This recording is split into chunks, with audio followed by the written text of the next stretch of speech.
네가 있기 전 하나님이 사람을 세상에 창조하신 날부터 지금까지 지나간 날을 상고하여 보라. 하늘 이 끝에서 저 끝까지 이런 큰 일이 있었느냐? 이런 일을 들은 적이 있었느냐? 어떤 국민이 불 가운데서 말씀하시는 하나님의 음성을 너처럼 듣고 생존하였느냐?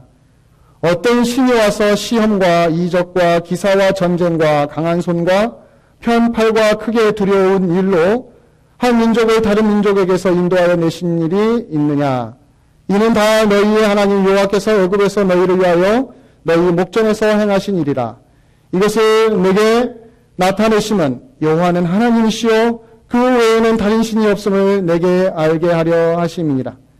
여호와께서 너를 교훈하시려고 하늘에서부터 그의 음성을 내게 듣게 하시며 땅에서는 그의 큰 불을 내게 보이시고 내가 불 가운데서 나오는 그의 말씀을 듣게 하셨느니라. 여호와께서 내 조상들을 사랑하신 고로 그 후손인 너를 택하시고 큰 권능으로 친히 인도하여 애굽에서 나오게 하시며 너보다 강대한 여러 민족을 내 앞에서 쫓아내고 너를 그들의 땅으로 인도하여 들여서 그것을 내게 기업으로 주려 하심이 오늘과 같으니라. 그런즉 너는 오늘 위로 하늘에나 아래로 땅에 오직 여호와는 하나님이시여 다른 신이 없는 줄을 알아 명심하고 오늘 내가 내게 명령하는 여호와의 규례와 명령을 지키라. 너와 내 후손이 복을 받아 내 하나님 여호와께서 내게 주시는 땅에서 한없이 오래 살리라.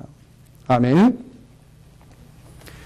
여러분 2012년도 오늘 마지막 주일입니다.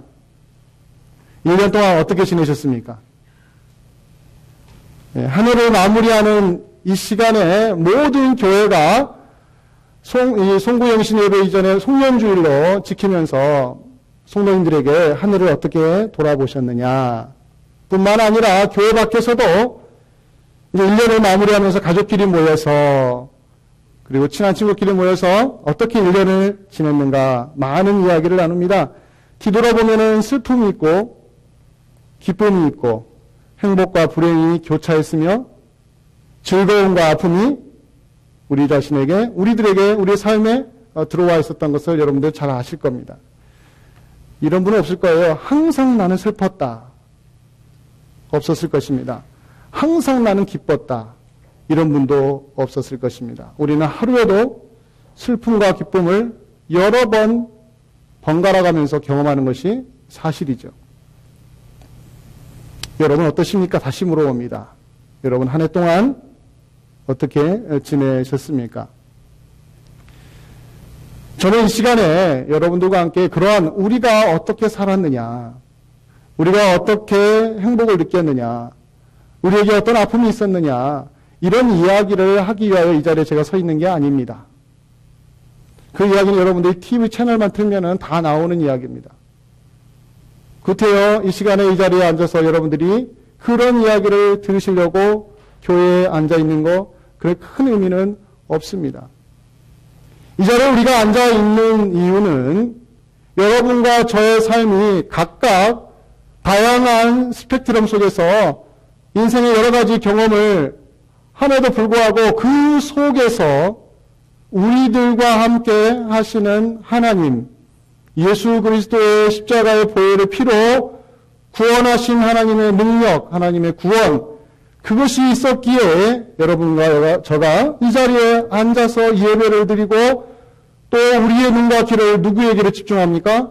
그 하나님에게로 집중하기 위하여 이 자리에 있습니다. 바로 저는 그 이야기를 다시 한번 하려고 합니다. 올 한 해를 마무리하면서 어떤 말씀을 증거할까 고민하는 끝에 다 아는 이야기를 하자. 나만 알고 있는 이야기 하지 말고 모든 손님들이 다 알고 있는 이야기를 하자. 그래서 제목을 하나님의 구원과 능력으로 정했습니다. 그리고 오늘 신명기서 4장을 통하여 하나님의 구원과 능력이 구약에 출애굽을 이미 경험했던 이스라엘 사람들에게 어떠한 능력으로 다가왔는가, 또 오늘날 우리에게는 또 어떤 의미로 와닿는가 한번 살펴보기를 원합니다. 우선 하나님의 구원이 무엇인지에 대한 말씀을 오늘 본문을 통하여 우리가 확인을 해보는데요. 37절을 보시면 이런 말씀이 있습니다. 여호와께서 내 조상들을 사랑하신 고로 그 그 후손인 너를 택하시고 큰 권능으로 친히 인도하여 애굽에서 나오게 하시며. 자, 출애굽을 언급하고 있죠, 여기에서. 근데 이 출애굽이 언제 일어났습니까? 지금 신명기서에 기록되어 있는 이 사장을 듣고 있는 이스라엘 사람들, 그들에게 바로 직전에 1년 전에 일어난 일이 아니었습니다. 한 달 전에 일어난 일도 아니었습니다. 무려 40년 전에 일어난 사건을 다시 여기에서 끌고 와서 그 40년 전에 너희 조상들을, 너희 후손들을 내가 애굽에서 구원해 내었다. 그런데 그 40년의 세월을 흘러가면서도 여전히 나는 너희와 뭐하다는 거예요? 함께하고 있다라는 겁니다. 그러나 그 40년 동안 이스라엘 백성들의 삶은 어땠습니까? 끊임없이 불평과 원망과 투정과 불만만을 토해냈던 사람들이었습니다. 광야 40년 동안 그들이 싸운 것은 딱 하나였습니다. 의식주 문제였습니다. 먹고 마시고 입는 것 때문에 끊임없이 하나님께 하소연했고 질문을 던졌고, 하나님 어떻게 해야 됩니까? 어떻게 해야 됩니까? 왜 물이 없습니까? 왜 밥이 없습니까? 왜 고기가 없습니까? 왜 우리가 원하는 집이 없습니까? 40년 내내 그들이 하나님께 토해낸 것은 왜 없습니까? 왜 없습니까? 그런 그들에게 이제 가나안 땅을 바로 앞에 두고 이제 곧 가나안 땅으로 들어갈 거예요. 하나님이 약속하신 출애굽을 시키셔서 인도하시는 곳이 바로 가나안 땅이었는데, 며칠이면 건너갈 수 있는 그곳으로 40년을 지나오면서 하나님이 그들의 그 불평과 불만을 다 들으시면서도 끝까지 자신의 약속을 지키시면서 어디로 데리고 가는 거예요? 가나안 땅으로 데려가시면서 하시는 말씀이 내가 너희를 애굽에서 건져낸 하나님이다. 근데 제가 말씀드렸잖아요. 이 말씀을 듣는 시간이 언제라고요? 40년이라고. 어떤 의미로 와닿았을까요, 여러분들? 40년의 시간 동안 이스라엘 백성들의 마음에는 감사와 희망과 즐거움과 행복이 아니라 그 반대편에 있는 감정들로 온통 다 지배를 당한 그들의 삶에서 출애굽시켜줬다라는, 내가 너를 애굽에서 끄집어내었다라는 이야기가 과연 무슨 의미가 있을까요, 여러분들? 지금도 이 이스라엘 백성들은 뭘 원합니까? 우리는 과거에 출애굽시켜준 거 원하지 않습니다. 우리가 원하는 건 지금 이 자리에서, 이 현실에서 나에게 무엇을 해주시느냐, 여기에 대해 관심이 있는 것이지, 하나님이 과거에 뭐 해주신 거에 대해서는 나 별로 신경 안 씁니다 라고 하는 사람들에게 하는 말이, 내가 너희를 끄집어냈는데 40년 전에 출애굽을 시켜준 그 장본인이 바로 나다. 근데 내가 왜 너희를 끄집어낸 줄 아느냐? 이렇게 말합니다. 30절에 다시 보세요. 여호와께서 그들을 사랑하셨기 때문에, 또 그 후손이 그들을 선택하셨기 때문에, 원인이 어디에 있습니까? 이스라엘 백성들이 어떻게 행동했느냐에 근거하지 않고 어디에 있어요? 하나님이 약속하신 것 지키기 위하여, 하나님이 내가 너희를 사랑해서 선택했다는 거 하나로 끝까지 참으시고 지금 여기까지 오셨다는 이야기예요. 매우 충격적인 이야기입니다. 이 세상 어느 누구도 이걸 흉내낼 수가 없습니다. 오직 하나님만 이 일을 해내실 수가 있다는 이야기. 우리 말씀을 하나 더 봅니다. 신명기 7장입니다. 같은 신명기서 7장 한 두 장만 넘기시면 나올 겁니다. 7장 6절부터 8절에 우리가 읽은 말씀과 정확하게 일치하는 말씀이 나오는데요. 이런 말씀이 있습니다. 7장 6절에 너는 여호와 내 하나님의 성민이라. 하나님 선택하신 하나님의 백성이라는 거죠. 내 하나님 여호와께서 지상 만민 중에서 너를 자기 기업의 백성으로 택하셨다라고 말합니다. 자, 천하 만민, 많은 민족이 있는데 그 중에 이스라엘 사람들을 내가 선택했다. 하나님 선택하셨다는 거예요. 그런데 그 이유가 뭐냐? 7절에 보세요. 여호와께서 너희를 기뻐하시며 너희를 택하시는 이유는 너희가 다른 민족보다 수요가 많기 때문이 아니라 너희는 오히려 모든 민족 중에서 가장 적으니라. 그러나 여호와께서 다만 너희를 사랑하시기 때문에 또한 너희의 조상들에게 하신 맹세를 지키려 하시기 때문에. 자, 하나님의 이 화소연을 여러분들 들어보셔야 돼요. 애국을 탈출해 온 지 40년의 세월이 지났고 그들이 어떻게 살았는지를 다 알고 있고 하나님도 아시고 그 백성들도 알고 있는데 하나님은 다시 말합니다. 내가 너희에게 매우 화가 났고 차라리 내가 너희를 버려버리고 내가 다시 새로운 민족을 만들고 싶을 정도로 말 안 듣는 너희를 내가 다 어찌하고 싶었는데 그게 어디 나와요? 민수기에 나옵니다. 그래도 내가 너희를 버리지 않고 여기까지 데려온 이유는 뭔지 아느냐? 다시 말하잖아요. 내가 너희를 기뻐하고 너희를 선택하신 이유는 너희가 말 잘 들어서가 아니라 그 말을 어떻게 표현해요? 너희가 다른 민족보다 수요가 많기 때문이 아니라. 무슨 말입니까? 너희들에게서 내가 원인을 안 찾겠다라는 이야기예요. 너희들의 행동에 따라서 내가 너희를 사랑하고 너희를 안 사랑하면 너희는 벌써 끝났다라는 이야기를 하고 싶은 것입니다. 하나님은. 그게 바로 너희가 다른 민족보다 수요가 많아서 내가 선택하는 게 아니라 오히려 너희는 수요가 가장 적은 민족이다. 너희는 내세울 것이 아무것도 없는 너희들인데 내가 너희를 선택한 이유는 내가 너희를 사랑하기 때문이다. 희한하죠? 이게 바로 짝사랑입니다. 짝사랑. 상대방을 안 받아주는데 하나님은 계속해서 내가 너희를 사랑한다. 사랑한다.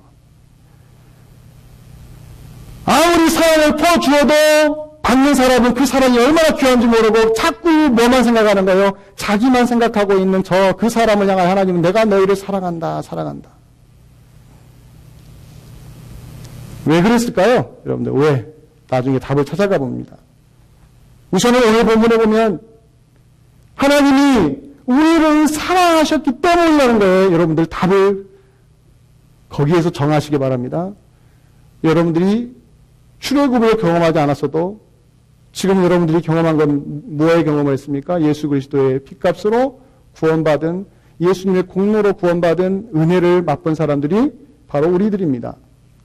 그러나 우리들이 이 자리에 서 있는 이유는 우리 때문이 아니라는 거예요. 이 신앙생활에서 무척 중요한 원리입니다.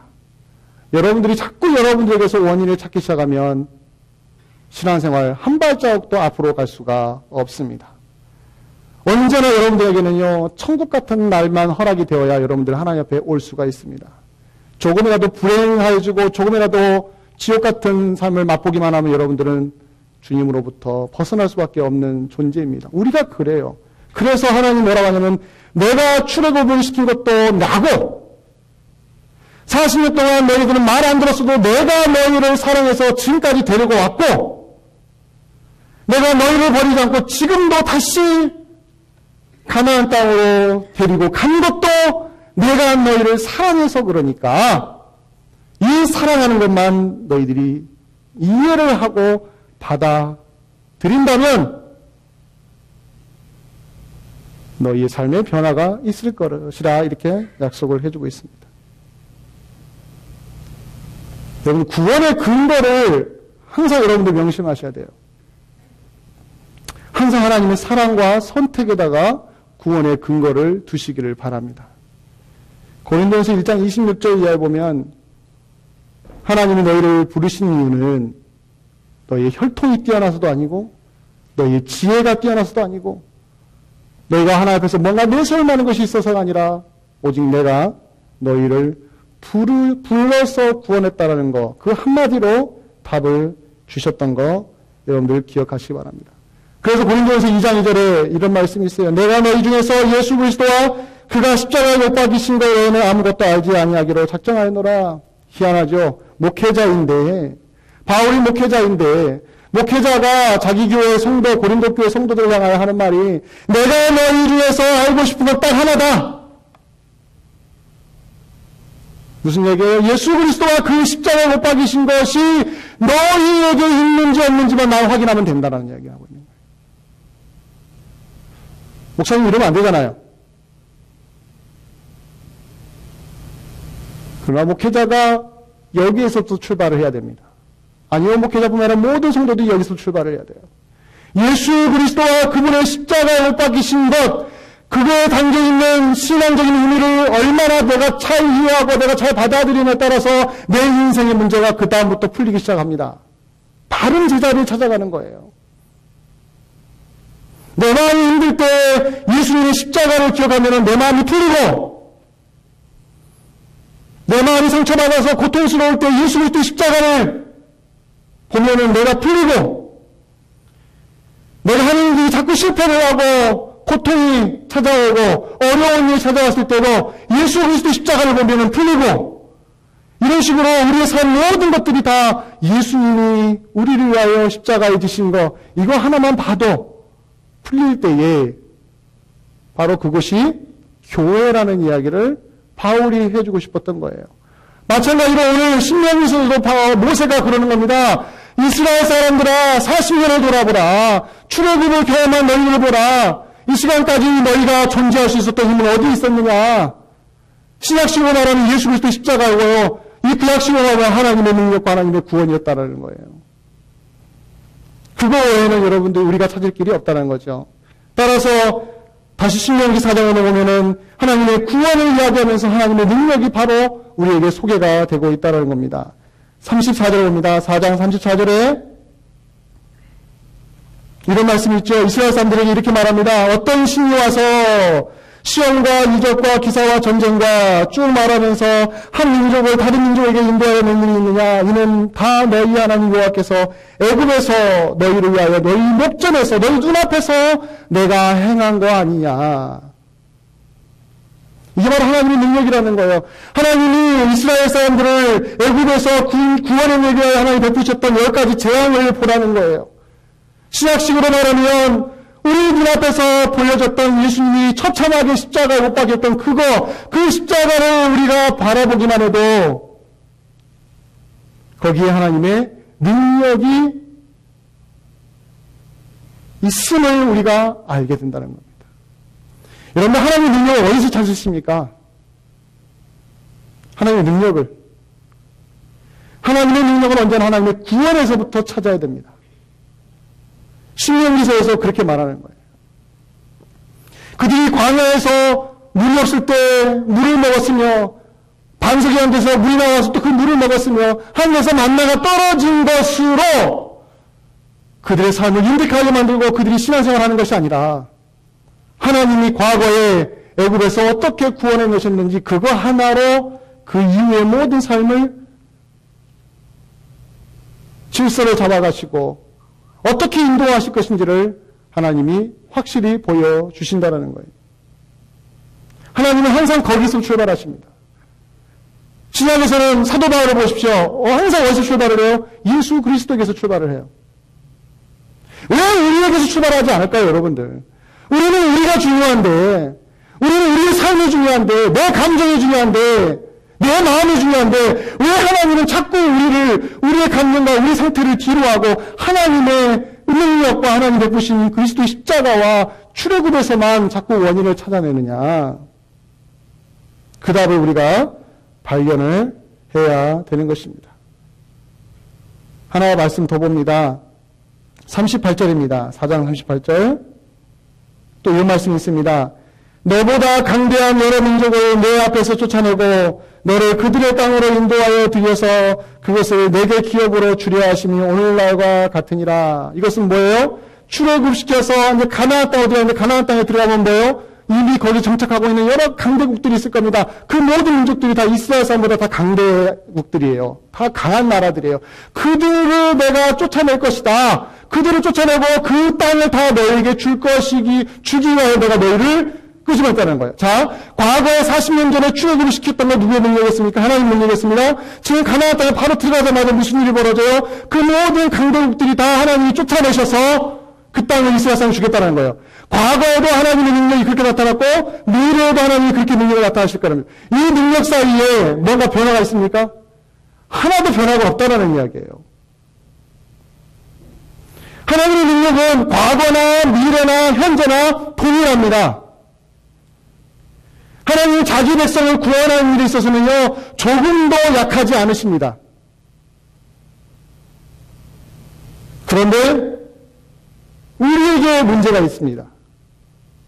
이것을 지식적으로 알고 믿음으로 받아들여도 우리에게 문제가 항상 일어나게 돼 있어요. 왜냐하면 이렇게 하나님의 능력은 과거나 현재나 미래에 아무 변화가 없는데 그 하나님의 능력을 쳐다보는 저와 여러분들은 어디에 주안점을 두냐면 바로 나에게 능력이 나타나기를 소망한다는 거예요. 여기에 큰 어려움이 있습니다. 신앙생활 때 제일 많이 넘어지는 이유가 뭐냐? 나에게 오병이어가 일어나야만 할렐루야 한다는 거예요. 여러분, 오병이어가 뭔지 아시죠? 한 사람이 먹을 수 있는 음식을 가지고 4,000명, 5,000명이 먹였습니다. 여자와 아이까지 따지면 10,000명이 넘는 숫자라고 합니다. 인간이 해낼 수 없는 능력을 하나님이 보여주신 거죠. 오늘 오병이어를 신약에서 읽습니다. 그런데 그건 과거에 한번 일어난 사건이고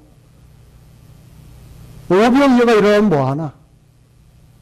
지금 이 자리에서 내 삶에 오병이어가 나타나야 그게 하나님이지. 이렇게 출발하기 때문에 끊임없이 우리는 함정에 빠지는 거예요. 신앙의 함정에. 따라서 복음서에서 오병이어 일어난 거 보면서 야, 이분이 하나님의 능력이구나, 이분이 하나님이시구나, 이 오병이어를 일으키시면 하나님 언제든지 오병이어를 일으킬 수 있는 분이구나, 오늘날도 하나님 오병이어를 일으킬 수 있는데 하나님의 목적에 의하여 하나님의 뜻에 의하여 일어나지 않았을 뿐이지 하나님이 언제든지 일으킬 수 있다라는 것을 믿음으로 받아들이는 사람이에요. 지금 이 자리에서 내 삶에는 안 일어나도 제가 억지 논리를 피는 겁니까? 이게 신앙이에요, 여러분들. 그 이분에서의 신앙이 뭐라고 합니까? 믿음이 뭐라고 합니까? 보이는 것이 아니라 보이지 않는 걸 믿는다고 했잖아요. 오병이어는 보여주는 거예요. 한 번 보여주놓고 뭐예요? 2000년 동안 교회를 하나 뭐라고 합니까? 그때 한 번 보여준 거는 뭐예요? 이 하나님을 믿고 살아라. 아시죠? 하나님이 어떻게 우리를 인도하셨는가? 그러나 우리가 계속해서 내 삶에 기적이 일어나기를 원하신다면 여러분들 어떤 분이 매일 기적이 일어나는 인생 어떻게 그런 글을 썼는지 몰라요. 그런 책 읽지 마십시오. 정말입니다. 제가 어떤 책인지 아는데요. 그런 책들 읽지 마세요. 여러분들에게 허황된 꿈만 심어줍니다. 하나님은 자신의 능력과 자신의 뜻에 의하여 움직이시지 우리의 간절함과 우리의 애탐과 우리의 눈물로 움직이시는 분이 아닙니다. 이거 설득하시려고 몇 년을 참으셨어요? 광야에서 40년을 참으셨어요. 이거 설득하시려고 여러분들 구원하신 다음에 어떤 분은 10년을 참기도 하고 어떤 분은 20년을 참기도 하고 어떤 분은 죽을 때까지 참으시는 거예요. 참고 참아서 마지막에 눈 나올 때 뭐라고 합니까? 당신밖에 없어요, 하나님. 당신밖에 없어요. 이거 한마디 받아내려고 하나님이 끝까지 데려가시는 거예요, 여러분들은. 아시겠어요? 여러분들의 인생에서 위대한 발견을, 에디슨처럼 위대한 발견하고, 아인슈타인처럼 우주를 이상하게 발견하고, 이런 것도 하나님이 기뻐하시는 분이 아니에요. 여러분이 하나님과 천재사에 맞춰서 하나님 기쁘시게 한다래요? 전혀 하나님 그것 때문에 기뻐하시는 분이 아니에요. 마지막 죽는 순간에 당신밖에 없어요, 하나님. 이 한마디 들어보시려고 참고 끝까지 데려가시는 거예요. 내가 너희를 사랑하는 게 바로 이거다. 그게 바로 오늘 35절에 나옵니다. 같이 한번 보겠습니다. 35절에 이런 말씀이 있어요. 이것을 내게 나타내시면 여호와는 나 하나님이시여 그 외에는 다른 신이 없으면 네가 참 재밌죠. 내가 애굽에서 내가 너희 목전에서 왜 끄집어낸지 아느냐? 이유는 딱 하나라는 거예요. 34절에 애굽에서 너희를 위하여 너희 목전에서 행하신 일이 이것이다. 35절에 이것을 네게 나타낸 이유는 여호와는 하나님이시여 하나님 외에는 다른 신이 없음을 알게 하려. 무슨 마음을 주고 싶어요? 이스라엘 사람들에게. 자꾸 이스라엘 사람들은 주변만 보는 거예요. 사람만 보는 거예요. 환경만 보는 거예요. 그러나 하나님은 그들로 하여금 그것을 극복하고 누구를 쳐다보게 하는 거예요? 하나님은 나를 쳐다봐라. 나를. 너에게는 나밖에 없다. 여러분들 39절을 보세요. 이런 말씀이 있어요. 그런즉 너는 오늘 위로 하늘이나 아래로 땅에 오직 하나님은 여호와는 하나님이시여 다른 신이 없는 줄을 알아. 명심하고 하나님의 마음이 어디인지 아시겠죠? 이 하나님의 마음을 읽으셔야 돼요. 성경 읽으시면서. 하나님 우리에게 바라시는 딱 하나입니다. 내가 너희에게 유일한 하나님이다. 나 외에 다른 신은 없어. 물질의 신으로 섬기지 말고 다른 신들을 섬겨 다른 이상들을 만들지 말고 나밖에 너에게는 없어. 이거 확인시켜주는 거예요. 이게 하나님의 마음입니다. 하나님의 마음은 변하지 않습니다. 6장 4절을 보십시다. 신명 6장 4절. 4절부터 보시면 이런 말씀이 있습니다. 4절하고 5절만 보시죠. 이스라엘아 들으라. 우리 하나님 여호와는 오직 유일한 여호와시니 똑같은 말합니다. 들으라 이스라엘아 들으라. 하나님의 백성들아 우리 하나님 여호와는 유일한 남과 견딜 수 없는 유일한 여호와시다. 그 다음에 하는 말이 뭐예요? 너는 마음을 다하고 뜻을 다하고 힘을 다하고 내 하나님을 여호와를 사랑하라. 무슨 말이에요? 뭐 어떻게 사랑하라는 거예요? 온 전심으로 사랑하는데 무엇을 사랑하는 겁니까? 하나님이 유일한 하나님인 것을 사랑하라는 거예요. 그거면 하나님이 만족하시겠다는 겁니다. 신명기 4장을 다시 봅니다. 4장 23절. 그 각도에서 여러분들이 이 말씀을 보셔야 돼요. 4장 23절에 보시면 너희는 스스로 산다. 너희 하나님 여호와께서 너희와 세우신 언약을 잊지 말고 내 하나님 여호와께서 금하신 어떤 형상의 우상도 좋아하지 말라. 내 하나님 여호와는 소멸하는 분이시요 질투하시는 하나님이시라. 이건 재밌는 표현이 재밌는 게 아니라 좀 뭐랄까 너무 인간적인 표현이 나와요. 여기에 여호와는 하나님은 누구시라고요? 소멸하는 분이시고 질투하시는 하나님이라고 해요. 질투하시는. 두 개의 이미지가 나옵니다. 불과 질투라고 나옵니다. 불은 물질적인 비유고요. 질투는 감정적인 비유예요. 불인데 소멸하는 불이에요. 소멸한다는 뭐냐면요. 소각시킨다는 거예요. 불태워 없애버린다는 거예요. 왜요? 하나님이 자기 백성에게 나타나는데 뭐로 나타난다는 거예요? 불태워버리는 하나님이 나타난다는 거예요. 아니죠. 없어진 불도 태우게 살려서 화가 타오르게 하셔서 하나님이 오는데 오히려 하나님 우리에게 임하실 때 뭐예요? 우리 불을 꺼뜨려버리겠다는 거예요. 꺼뜨려버리겠다. 우리 불태워 없애버리겠다는 거예요. 무슨 뜻입니까? 그 앞에 내용이 뭐예요? 너희가 누구를 쳐다보고 여호와 하나님을 쳐다보지 않고 누구에게 갔을 때 우상에게로 마음을 돌렸을 때에 그 우상을 다 태워버리겠다는 거예요. 이걸 얼마나 빨리 깨닫느냐에 따라서 인생을 허비하지 않습니다. 하나님은 제가 지난주에도 성탄절 설교할 때 그랬죠. 하나님의 사랑을 너무 일방적으로 받아들여서 하나님은 항상 햇빛처럼 환하게 웃고만 계시는 하나님으로 아시는 경향이 있는데 성경에는 두 가지를 같이 봅니다. 하나님의 사랑과 하나님의 진노. 여기처럼 뭐예요? 하나님이 소멸하시는 분이시다면서 뭐예요? 살려내시는 분이기도 하세요. 왜 소멸하기도 하시고 왜 살려내기도 하실까요? 이유는 딱 하나예요. 나만 바라봐라. 나만 바라봐라. 그래서 그 다음 표현이 뭐라고 합니까? 질투라는 단어가 나옵니다. 어떻게 하나님이 질투를 여성의 7가지 죄악 중에 하나가 질투라고 뭐 옛날 말이죠. 오늘날 누가 그렇게 씁니까?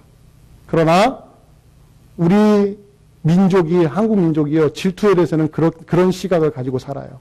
질투하면 안 된다. 질투하면 나쁜 거다. 성경적으로도 질투하는 건 나쁜 겁니다. 그러나 모든 면에서 나쁘다고 말할 수는 없다는 거예요. 오늘 하나님은 뭐라고 말해요?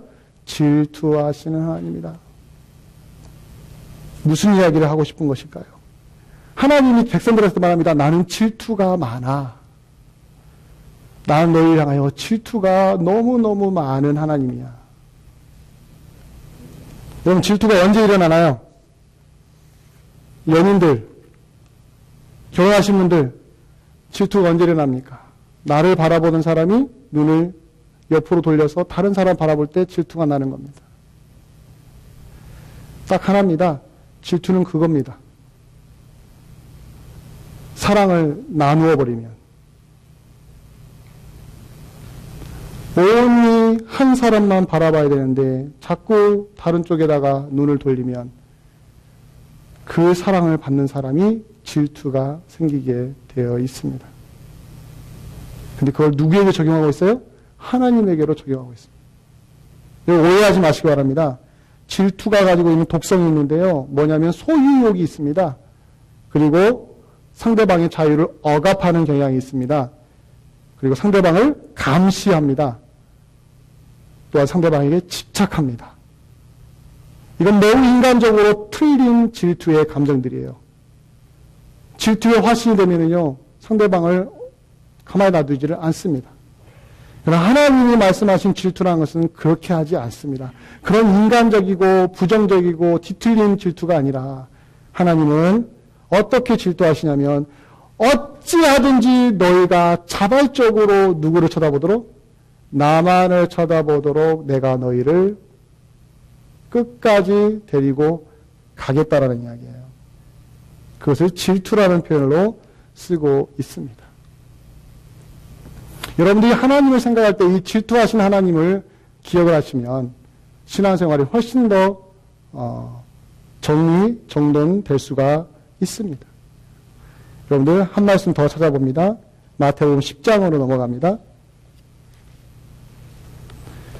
질투하신 하나님을 예수님은 아주 구체적인 그림으로 이렇게 표현해 줍니다. 마태복음 10장 34절.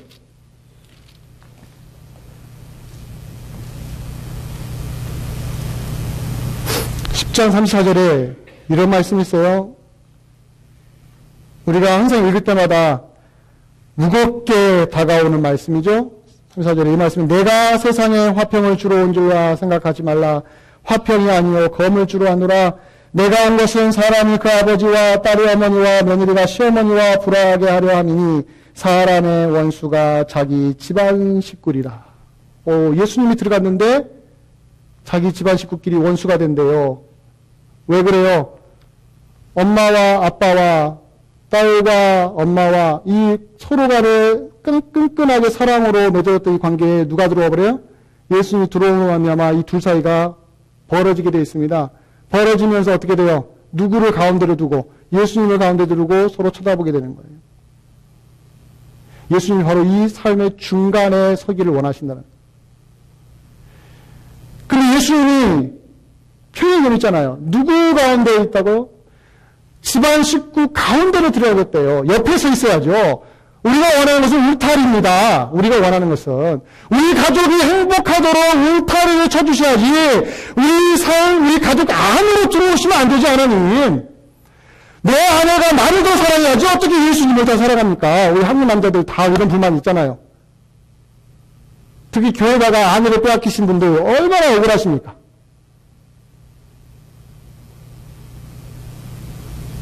집사람이 교회를 다니지만 예수님이 좋다고 예수님이 좋다고 예수님이 좋다고 예수님 만나게 되면 내가 좋다고 했던 그분이 그 사람이 예수님 만나고 나서는 뭐예요?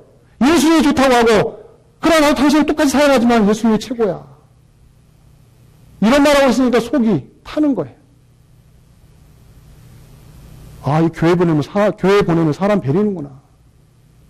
이 교회 가면 안 되겠다.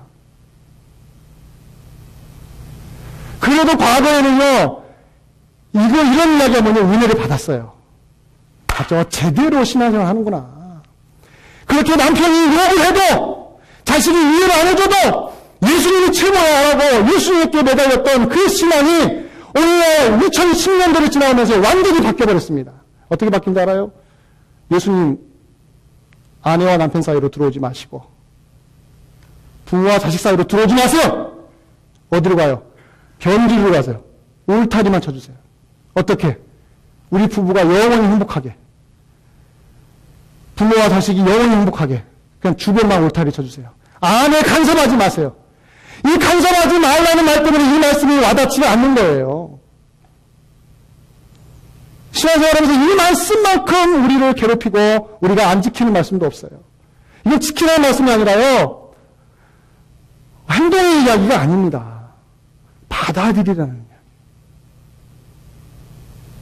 내가 아무리 사랑하는 사람이 있어도 이 땅에 내가 예수님을 만나버리면 예수님이 최고의 자리에 앉기를 원하십니다. 그거 안 하니까 뭐 하신다는 거예요? 질투하신다고 이야기하는 거예요. 질투하신다.